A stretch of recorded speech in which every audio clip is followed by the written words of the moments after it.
VRP déprimé vend ses dernières lotions capillaires quand Rosa, 5 ans, décide de le remettre d'aplomb en 24 heures seulement. Les voyages d'un représentant, ce soir à 23h25. Tout de suite, toute l'actualité d'aujourd'hui en 8 minutes et demie.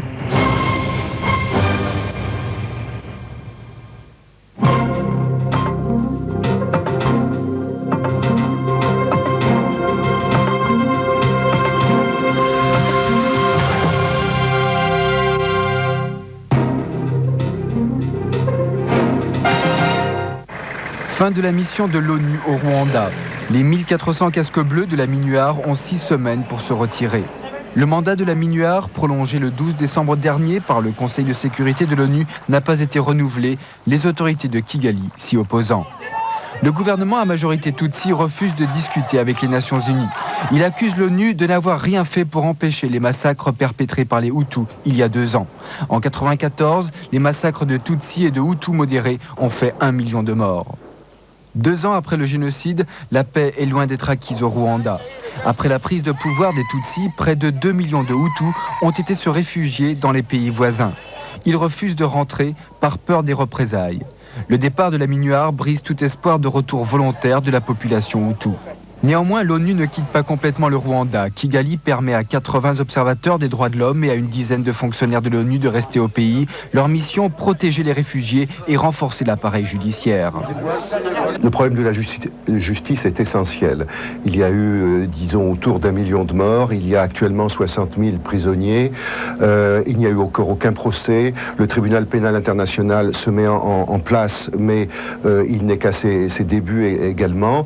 Et évidemment, la reconstruction du pays, la réconciliation, je dirais, de la nation rwandaise avec elle-même n'est possible que sur la base de la reconnaissance de ce qui s'est passé et de la justice. Or, effectivement, les partenaires du Rwanda ont mis longtemps à identifier le génocide en croyant que c'était simplement une guerre tribale et en entretenant, et on trouve encore trop souvent cette régression vers une analyse purement tribale du problème. Il s'agit d'identifier la logique raciste qui a conduit à ce génocide, d'arriver à la neutraliser, d'arriver à la disqualifier, à décourager ceux qui veulent la porter, c'est-à-dire les nostalgiques de l'ancien régime Hutu et éventuellement des Tutsis avides uniquement de revanche. Il s'agit de promouvoir justement une logique d'état de droit, de citoyenneté, et ça exige effectivement un effort d'imagination politique dans le dialogue qu'on a avec ce pays.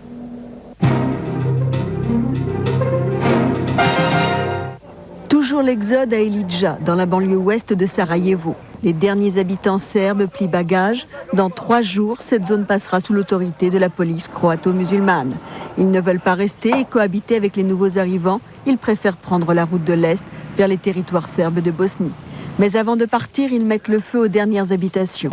Une véritable politique de la terre brûlée, organisée et systématique. La nuit dernière, au moins une vingtaine d'incendies criminels ont été répertoriés.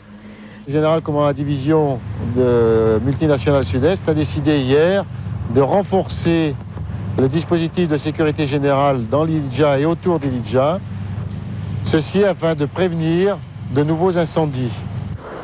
Conséquence, les différents bâtiments officiels du quartier sont placés sous protection de l'IFOR, qui a multiplié ses patrouilles et posté des engins blindés aux points stratégiques de la ville. Pour calmer les esprits et tenter de freiner l'exode, le général britannique Michael Walker a réuni dans un lycée une centaine d'habitants serbes, sans grand succès. Malgré l'arrivée de 55 hommes de la police internationale de l'ONU, à Ilidja, les inquiétudes demeurent et les tentatives de conciliation se poursuivent.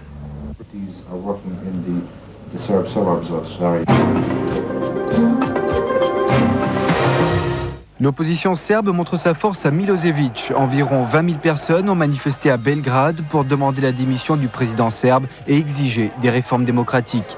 Organisée par 3 partis d'opposition, elle marque le 5e anniversaire d'une importante manifestation. En 1991, 100 000 personnes étaient descendues dans la rue. Le détournement du Boeing 727 chypriote-turc s'est achevé sans effusion de sang. Le pirate de l'air, un jeune turc de 20 ans, s'est rendu au lever du jour à Munich.